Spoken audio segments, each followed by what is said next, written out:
Salut les amis, aujourd'hui je vous présente Zeta Gundam Define, publié en France aux éditions Vega.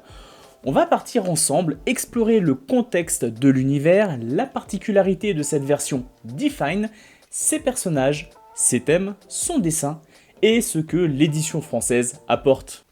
À la fin, vous saurez si cette relecture mérite votre temps, que vous soyez fan de Gundam ou curieux de découvrir une œuvre politique et tragique.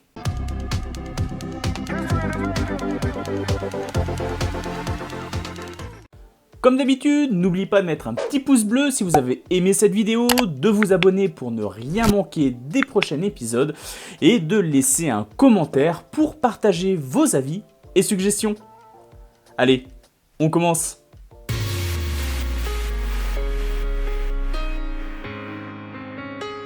Dynamite Games Les Herbiers, c'est avant tout un passionné JP qui vous accueille depuis 26 années et vous conseille en fonction de ce que vous recherchez.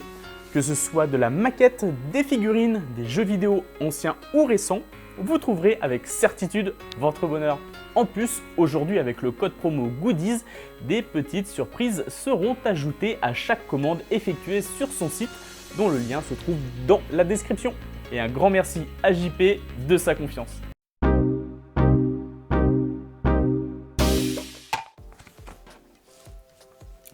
Zeta Define est une réinterprétation en manga de la série animée culte Mobile Suit Zeta Gundam par Hiroyuki Kitazume. Ce monsieur n'est pas un inconnu dans l'univers de Gundam. Né le 24 juillet 1961 à Tokyo, il a notamment été directeur de l'animation et chara designer des œuvres qui ont prolongé l'univers Gundam, à savoir les séries Zeta Gundam, ZZ Gundam et le film Char contre-attaque. En manga, il a précédemment signé Gundam Char's Deleted Affair, portrait de la jeune comète, récit original qui suit Char Aznable durant ses 7 années d'absence après Zeta. Alors l'objectif n'est pas de reproduire l'animé plan par plan, mais de raconter Zeta à travers les forces du médium manga. Vous verrez, les événements majeurs sont respectés, mais le rythme, la focalisation et l'expression des émotions sont repensés pour offrir une expérience de lecture plus intime et plus nuancée. Cette relecture cherche à conserver la noirceur et la complexité de Zeta tout en affinant les trajectoires des personnages.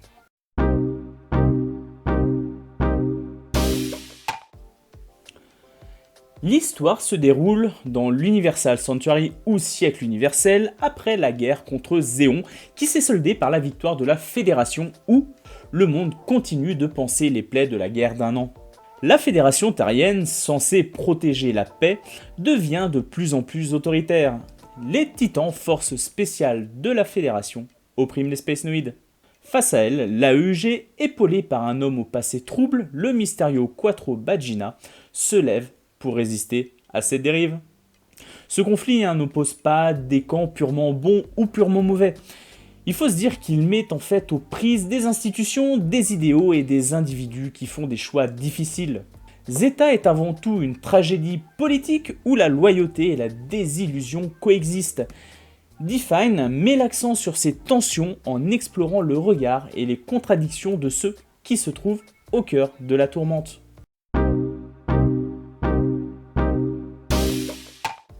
Passons maintenant au contenu de cette édition. Nous sommes ici face aux 2 premiers volumes parus en France à l'heure où cette vidéo est tournée. Les couvertures de cette très belle édition sont une belle adaptation de la version japonaise parue en 2011 au Pays du Soleil Levant. D'ailleurs, celles-ci mettent en lumière les personnages principaux comme Char Aznable aka Quattro Bagina, Camille Bidan et d'autres figures emblématiques de la saga, mais aussi les mobile suits iconiques présents dans le récit. Ce choix met en valeur l'aspect épique de Gundam et permet aux fans de vivre les événements de la série à travers un prisme visuel unique. Le plaisir de tourner les pages une après une est entier.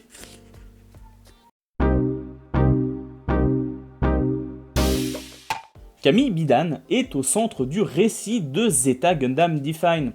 C'est un jeune révolté par l'attitude des titans et hypersensible qui cherche sa place dans un monde en crise.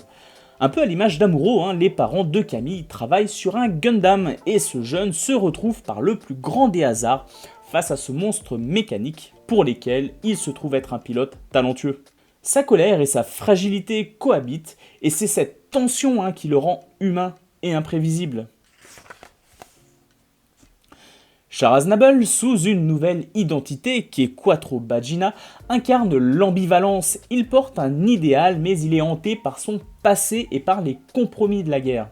Autour d'eux, Fa et Emma symbolisent les dilemmes de la loyauté, tandis que Jerid incarne l'orgueil et l'aveuglement qui naissent dans un système militarisé. Dans Define, chaque personnage n'est pas seulement un rôle stratégique, il est un faisceau d'émotions, de contradictions et de conséquences. Par rapport à l'anime, Define réoriente certaines séquences pour intensifier l'impact émotionnel. Des passages sont resserrés pour gagner en efficacité, tandis que d'autres prennent le temps de s'installer afin de laisser les silences et les regards parler. Nous avons également l'ajout d'éléments supplémentaires permettant d'apporter au récit des clés de compréhension sur l'univers, que ce soit au sujet des relations entre les personnages ou sur le développement des machines dont les personnages prennent les commandes. Le manga choisit des points de vue plus marqués pour suivre la trajectoire intérieure des protagonistes. Cette focalisation rend les dilemmes plus lisibles et les basculements plus poignants. Les thèmes fondamentaux que sont le pouvoir, la mémoire, l'héritage et le coût de la guerre sont traités avec une clarté nouvelle sans édulcorer la dureté du récit.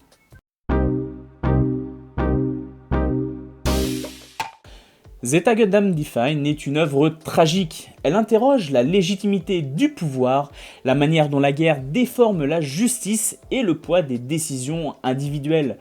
Le récit montre que la politique n'est pas un décor, mais une force qui infiltre les relations, les alliances et les trahisons.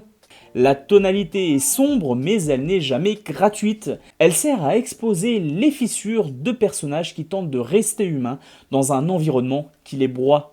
Le résultat est un drame qui n'idéalise pas ses héros et ne diabolise pas ses adversaires, mais qui observe les conséquences, toujours concrètes, des choix faits sous pression.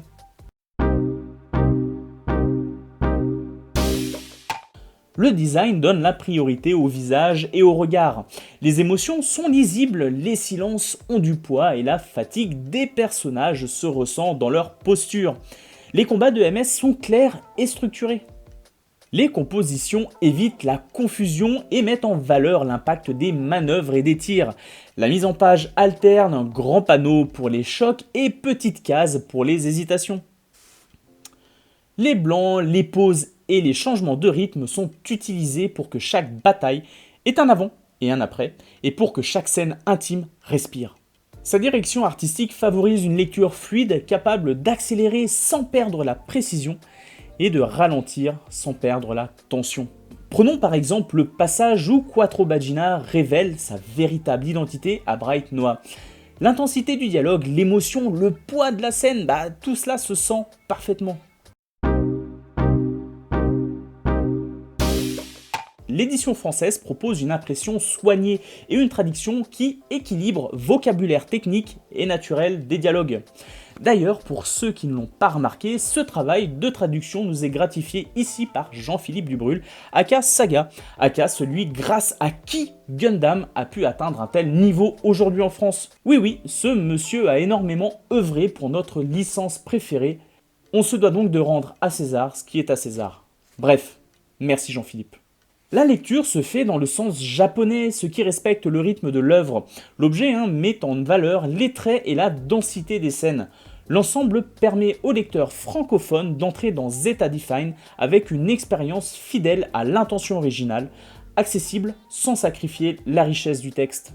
Le papier utilisé offre une épaisseur suffisante pour limiter la transparence des pages. L'opacité reste bonne, ce qui évite le ghosting des trames sur les aplats sombres et protège la lisibilité des grandes cases de méca. La texture est légèrement satinée, sans brillance gênante sous lumière directe. Ce fini préserve les nuances des trames fines et la précision des lignes, tout en évitant les reflets qui fatiguent l'œil sur les longues lectures. La blancheur est neutre, ni trop froide, ni trop marquée. Ce choix favorise le contraste des noirs sans écraser les gris. À voir par contre ce que cela va donner sur les années avec l'habituel jaunissement du papier. Les aplats noirs sont denses avec peu de granulation visible. Les dégradés de trame restent réguliers sans moiré perceptible à l'œil nu. L'ancrage montre une bonne tenue, les contours restent nets sur les visages et les détails mécaniques. Les microtrames ne bavent pas dans les zones denses, ce qui préserve la profondeur des scènes nocturnes et des intérieurs. Les pages en couleur sur papier glacé sont d'excellente facture et permettent de mettre en valeur justement aussi bien les personnages que les machines et ajoutent une profondeur émotionnelle. La mise en page bénéficie de marges latérales suffisantes, les compositions respirent et les cases proches de la gouttière ne perdent pas d'informations. L'ouverture est correcte, le dos résiste bien et s'assouplit sans forcer, ce qui limite la déformation des pages et facilite la lecture des doubles pages. L'impression maintient une cohérence de densité sur l'ensemble du volume. Pas de fluctuation visible de noir ou de gris au fil des chapitres. Les pages à fort contraste gardent leur lisibilité et les scènes plus calmes conservent un grain discret. Agréable. En main, l'objet donne une sensation de solidité mais sans lourdeur. Le rapport poids-format est plutôt équilibré, ce qui rend la lecture plutôt confortable. Le rognage est propre. Pas de coupe agressive sur les bords, des cases ou des onomatopées.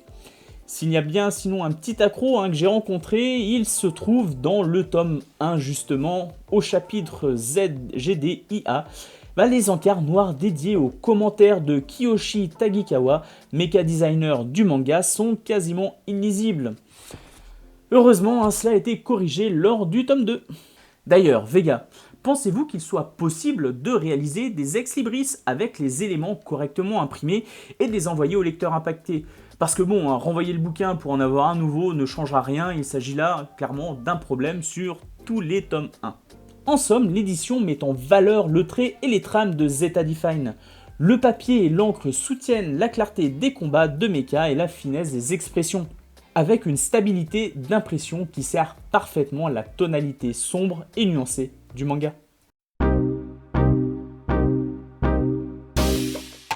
Si vous êtes déjà familier de Gundam, Define vous offre une perspective plus intime sur des événements connus. Vous reconnaîtrez les grands événements, mais vous redécouvrirez les personnages et leurs fissures à travers un prisme plus émotionnel. Si vous débutez, cette relecture peut servir de porte d'entrée, à condition d'apprécier les récits politiques et les drames psychologiques. Ce n'est pas une œuvre simplifiée, mais elle contextualise bien les enjeux. Si vous aimez les seinen et les mechas, vous trouverez un équilibre entre bataille et introspection avec une mise en scène lisible et un poids dramatique concret. Après, il y a plusieurs questions qui peuvent revenir avec cette édition de Zeta Gundam. Faut-il avoir vu l'anime avant de lire Define ? Eh ben non, ce n'est pas obligatoire. Le manga restitue l'essentiel et propose ses propres repères. Connaître Zeta enrichit cependant la lecture car vous pourrez comparer les choix de mise en scène. Le ton est-il trop sombre ? C'est une œuvre tragique et Define respecte cette tonalité. Elle offre néanmoins des respirations et des moments de grâce. Y a-t-il beaucoup de jargon technique ? Eh ben il y en a, mais la narration contextualise les termes et la traduction facilite la compréhension sans alourdir le texte.